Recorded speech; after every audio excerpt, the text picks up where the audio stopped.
kerajaan di Asia Tenggara. Kesultanan Pasai, juga dikenal dengan Samudera Darussalam, atau Samudera Pasai, dengan sebutan singkat yaitu Pasai adalah kerajaan Islam yang terletak di pesisir pantai utara Sumatera. Kurang lebih di sekitar kota Lokseumawe dan Kabupaten Aceh Utara, Provinsi Aceh. Kerajaan ini didirikan oleh Merah Silu, yang bergelar Sultan Malik As-Saleh, sekitar tahun 1267. Sejarawan menggunakan hikayat Raja-Raja Pasai dan peninggalan sejarah untuk menelusuri keberadaan kerajaan Samudera Pasai di pesisir pantai utara Sumatera. Penemuan makam raja pertama pada tahun 710 Masehi dan koin berbahan emas serta perak dengan nama keturunan rajanya menjadi bukti keberadaan kerajaan tersebut sebelum tahun 710 Masehi. Kerajaan Samudera Pasai didirikan sebelum tahun 710 Masehi, menunjukkan bahwa Islam telah masuk ke Indonesia sebelum periode tersebut. Kitab Rihlah, Hilal Masyriq karya Ibnu Battuta mencatat keberadaan kerajaan Samudera Pasai, yang dikunjungi oleh musafir Maroko tahun 1345, sebelum akhirnya kerajaan itu runtuh akibat serangan dari Portugal pada tahun 1521.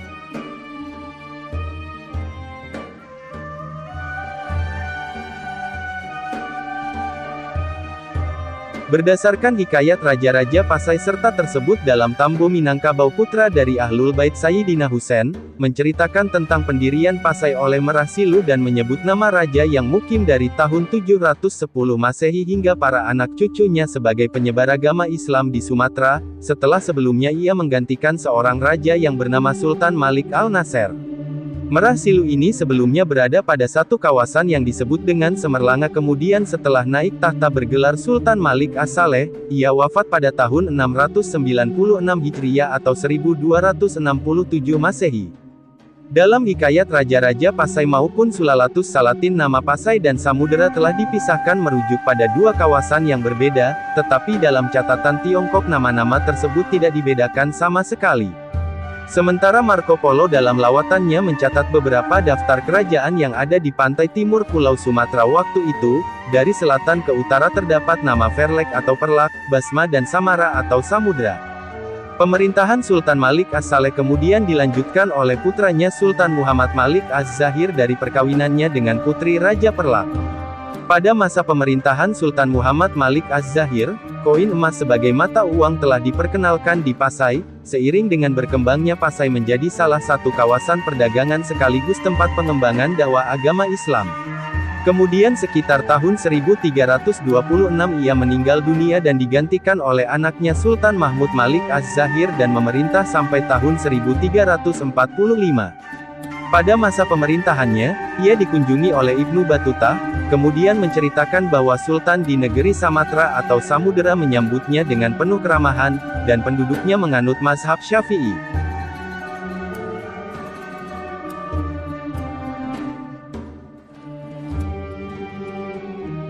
Pada saat itu, orang-orang Islam sudah mendirikan perkampungan di tepi pantai Sumatera. Mereka berasal dari pedagang-pedagang Sumatera yang berdagang di Arab dan Persia. Hanya saja, mereka belum sanggup mendirikan kerajaan yang kuat. Pada tahun 1205, telah naik tahta seorang raja Islam di Daya, Aceh yang bergelar Sri Paduka Sultan Johan Syah. Beliau bukan penduduk asli Aceh, melainkan keturunan pedagang-pedagang Islam yang menetap di Aceh. Profesor Dr. Hamka berpendapat bahwa jika dilihat dari namanya, ada kemungkinan bahwa beliau berasal dari Gujarat. Namun demikian, tidak ada berita mengenai kelanjutan kerajaan ini. Kabar berita bahwa masyarakat Islam sudah ada di pantai Sumatera rupanya sampai juga ke Mekah. Syarif Mekah mengutus seorang ulama bernama Syekh Ismail agar datang berkunjung ke negeri Samudera, Aceh. Sebab, di antara negeri-negeri tepi pantai Sumatera, nama Samudera Pasai lebih terkenal. Syekh Ismail berangkat menuju Samudera Pasai. Ia melabuhkan sementara kapalnya di Malabar, Mutabar, lalu melanjutkan perjalanan ke Aceh. Sampai di Aceh, Syekh Ismail bertemu dengan seorang mantan raja yang bernama Fakir Muhammad. Mantan raja itu ialah keturunan dari Abu Bakar, sahabat Nabi. Mereka berdua mengunjungi negeri-negeri tepi pantai Sumatera yang telah memeluk agama Islam, yaitu Fansur atau Barus, Lamiri dan Haru. Setelah itu, mereka meneruskan pelayaran ke negeri Perlak. Di sana mereka mendapat informasi bahwa negeri Samudra Pasai yang mereka tuju rupanya telah terlewat. Terpaksalah kapal mereka dibelokkan kembali. Akhirnya, mereka berjumpa dengan Merasilu, kepala kampung di tempat itu. Setelah mereka berdua mengadakan pertemuan dengan Merasilu, beliau masuk Islam. Beliau juga diberikan nama Islam, yaitu Sultan Al-Malikus Soleh. Kemudian, mereka memberi tanda-tanda kerajaan yang langsung dibawa dari Mekah kepada Sultan. Gelar Sultan ini langsung diberikan oleh Syarif Mekah. Pada saat itu, Syarif Mekah ada di bawah naungan kerajaan Mamalik di Mesir. Syarif Mekah, atas izin Sultan Mamalik, memberikan gelar Sultan kepada Merasilu. Gelar Al-Malikus Soleh adalah gelar yang dipakai oleh pendiri kerajaan Mamalik yang pertama di Mesir, yaitu Al-Malikus Soleh Ayub. Pada zaman pemerintahan Al-Malikus Soleh, Marco Polo, seorang pengembara bangsa Venesia, berkunjung ke Sumatera Utara.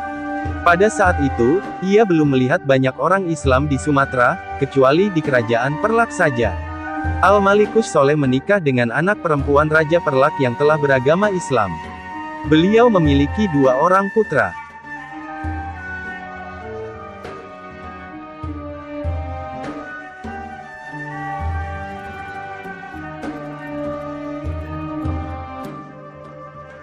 Seorang putra Al-Malikus Soleh diberi gelar Al-Malikus Zahir, sedangkan putranya yang lain diberi gelar Al-Malikul Mansur. Az-Zahir adalah gelar yang dipakai oleh Sultan Mamalik yang kedua di Mesir, yaitu Al-Malikus Zahir Baibars tahun 1260 sampai tahun 1277. Al-Mansur adalah gelar dari Sultan Mamalik yang ketiga, yang menggantikan Baibars, yaitu Al-Malikul Mansur Kolawun tahun 1279 sampai tahun 1290. Sultan Al-Malikus Zahir diangkat sebagai Sultan kedua Samudra Pasai. Nama kecil Sultan itu adalah Raja Muhammad. Al-Malikus Zahir II tahun 1326 sampai tahun 1349. Sultan ketiga Samudra Pasai bergelar Zahir juga. Nama kecilnya adalah Raja Ahmad. Hamka berpendapat bahwa besar kemungkinan bahwa Sultan inilah yang ditemui oleh Ibnu Batutah ketika ia singgah di negeri Pasai tatkala Ibnu Batutah diutus Sultan Delhi ke Tiongkok pada 1345. Dalam catatan Ibnu Batutah ketika berkunjung ke Kesultanan Samudra Pasai, ia mengisahkan bahwa Al-Malikus Zahir sebagai Sultan Pasai beserta rakyatnya menganut mazhab Syafi'i. Mazhab itu diketahui oleh Sultan secara mendalam. Sultan pun sanggup bertukar pikiran dengan para ulama ketika membicarakan masalah agama. Sultan gemar mendakwahkan agama Islam ke negeri-negeri tetangga. Sultan juga memiliki armada kapal dagang yang besar. Ketika Ibnu Batutah singgah di Tiongkok, ia melihat kapal dari Sultan Pasai sedang berdagang di sana. Sultan mengangkat ulama keturunan bangsa Sayyid dari Syiraz sebagai kadi di Pasai.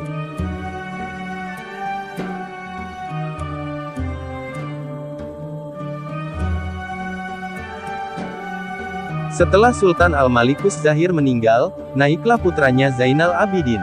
Ia naik tahta ketika usianya masih kecil, sehingga untuk sementara, pemerintahan dijalankan oleh pembesar-pembesar kerajaan. Kerajaan Siam mendatangi Samudra Pasai. Awalnya, mereka masuk ke negeri Pasai secara baik-baik. Mereka pun disambut dengan layak oleh Pasai. Mereka mengangkat sebuah peti besar ke dalam istana, sebagai hadiah untuk Sultan Pasai.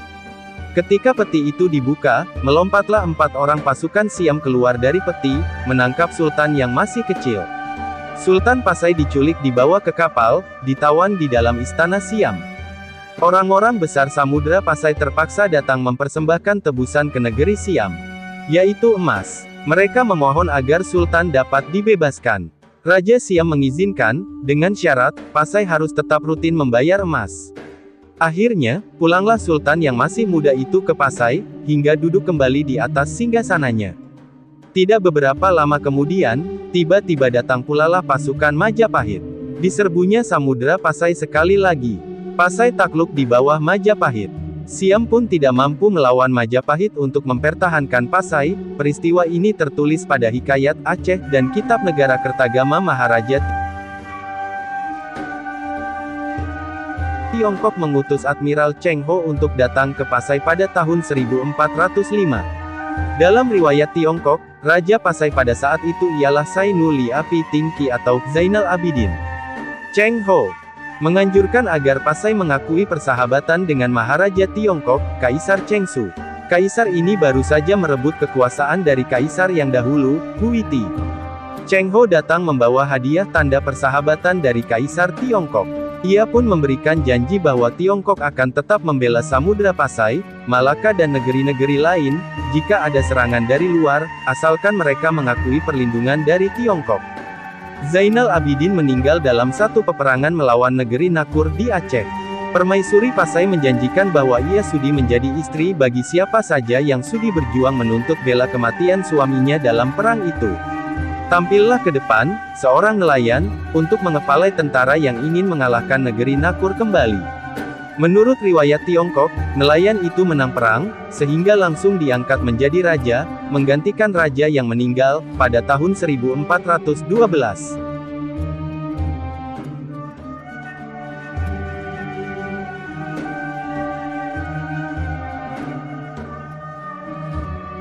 Dalam catatan Tiongkok, putra Zainal Abidin, yang seharusnya berhak menduduki tahta kerajaan, tidaklah merasa senang hati karena seorang nelayan berhasil merebut tahta kerajaan. Nelayan itu dibunuhnya, ia pun naik tahta yang memang sudah menjadi haknya. Raja Iskandar, anak dari Raja Samudra Pasai dibawa oleh Cheng Ho pada tahun 1412 untuk mengunjungi Tiongkok dan datang menghadap Maharaja Tiongkok. Sesampainya di Tiongkok, Raja Iskandar meninggal terbunuh. Semenjak itu, jaranglah terdengar hubungan antara Pasai dan Tiongkok. Kunjungan terakhir Pasai ke Tiongkok tercatat pada tahun 1434. Sementara itu, Malaka mulai naik, sedangkan Pasai mulai turun. Pelabuhan Pasai berangsur sepi, pantainya mulai dangkal, kapal-kapal lebih banyak berlabuh di pelabuhan Malaka. Sejak saat itu, pusat kegiatan Islam pindah dari Pasai ke Malaka. Pada tahun 1521, Portugis berhasil mendarat di wilayah Kesultanan Pasai lalu menyerang dan menguasai wilayahnya. Kondisi ini membuat banyak penduduk Kesultanan Samudra Pasai meninggalkan kampung halaman dan pergi merantau ke pusat kekuasaan Majapahit di bagian timur Pulau Jawa. Salah seorang warga Pasai yang datang ke Jawa adalah Faletehan atau Fatahillah atau Syarif Hidayatullah. Ia merantau ke Pulau Jawa karena negerinya diserang Portugis. Di Jawa, ia berkarir sebagai Panglima Perang Kesultanan Demak yang berhasil mengalahkan kerajaan Galuh dan Pajajaran. Hingga akhirnya, ia sukses mendirikan Kesultanan Banten dan Cirebon. Fatahillah juga sukses mengalahkan pasukan Portugal di Sunda Kelapa dengan gabungan pasukan Demak Cirebon pada tanggal 22 Juni tahun 1527. Hari itu kemudian diperingati sebagai hari lahir kota Jakarta.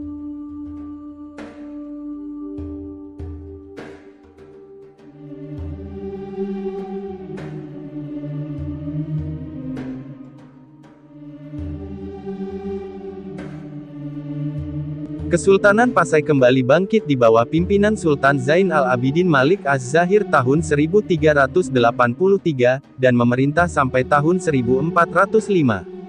Dalam kronik Tiongkok ia juga dikenal dengan nama Zainul Abidin, dan disebutkan ia tewas oleh Raja Nakur.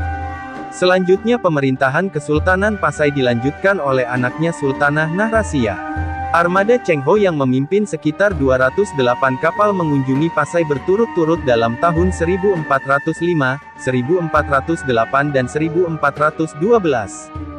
Berdasarkan laporan perjalanan Cheng Ho yang dicatat oleh para pembantunya seperti Ma Huan dan Fei Xin. Secara geografis Kesultanan Pasai dideskripsikan memiliki batas wilayah dengan pegunungan tinggi di sebelah selatan dan timur, serta jika terus ke arah timur berbatasan dengan Kerajaan Aru, sebelah utara dengan laut, sebelah barat berbatasan dengan dua kerajaan, Nakur dan Lait. Sedangkan jika terus ke arah barat berjumpa dengan Kerajaan Lamri atau Lamuri, yang disebutkan waktu itu berjarak 3 hari 3 malam dari Pasai. Dalam kunjungan tersebut Cheng Ho juga menyampaikan hadiah dari Kaisar Tiongkok, lonceng Cakradonya.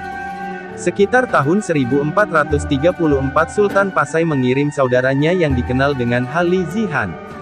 Namun wafat di Beijing. Kaisar Xuande dari dinasti Ming mengutus Wang Jinhong ke Pasai untuk menyampaikan berita tersebut.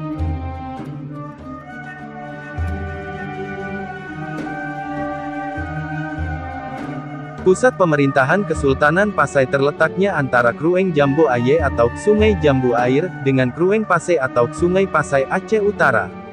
Menurut Ibnu Battuta yang menghabiskan waktunya sekitar 2 minggu di Pasai, menyebutkan bahwa kerajaan ini tidak memiliki benteng pertahanan dari batu, tetapi telah memagari kotanya dengan kayu, yang berjarak beberapa kilometer dari pelabuhannya.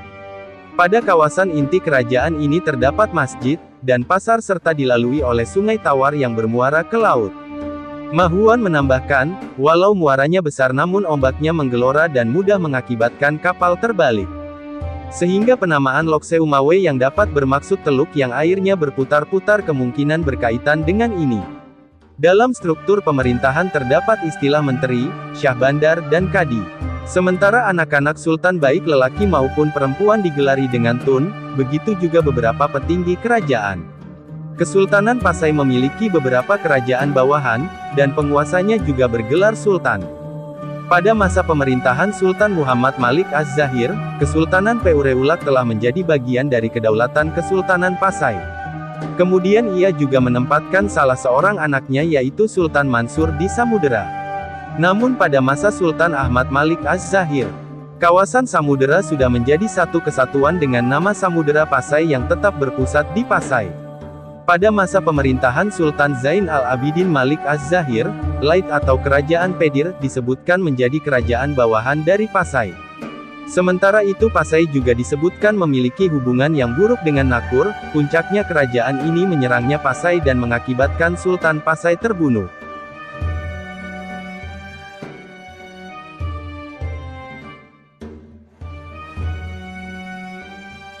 Pasai merupakan kota dagang, mengandalkan lada sebagai komoditas andalannya. Dalam catatan Ma Huan disebutkan 100 kati lada dijual dengan harga perak 1 tahil.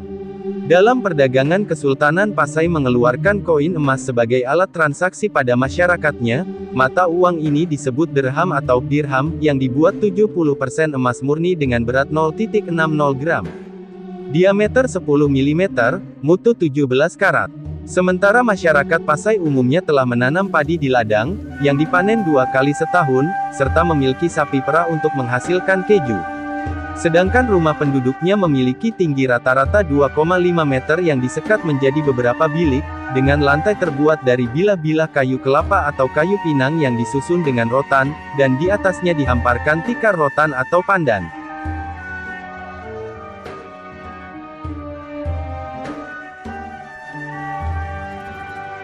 Islam merupakan agama yang dianut oleh masyarakat Pasai, walau pengaruh Hindu dan Buddha juga turut mewarnai masyarakat ini. Dari catatan Ma Huan dan Tome Pires, telah membandingkan dan menyebutkan bahwa sosial budaya masyarakat Pasai mirip dengan Malaka, seperti bahasa, maupun tradisi pada upacara kelahiran, perkawinan dan kematian. Kemungkinan kesamaan ini memudahkan penerimaan Islam di Malaka dan hubungan yang akrab ini dipererat oleh adanya pernikahan antara Putri Pasai dengan Raja Malaka sebagaimana diceritakan dalam Sulalatus Salatin.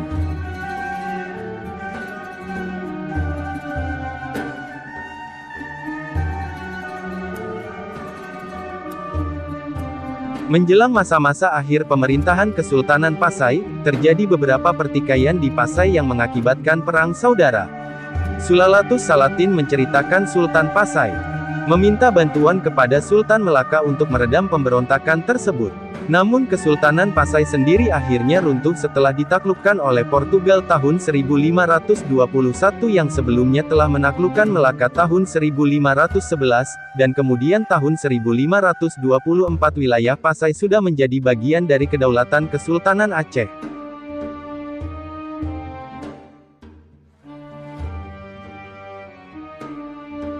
Penemuan makam Sultan Malik As-Saleh yang bertarikh 696 Hijriyah atau 1267 Masehi, dirujuk oleh sejarawan sebagai tanda telah masuknya agama Islam di Nusantara sekitar abad ke-13.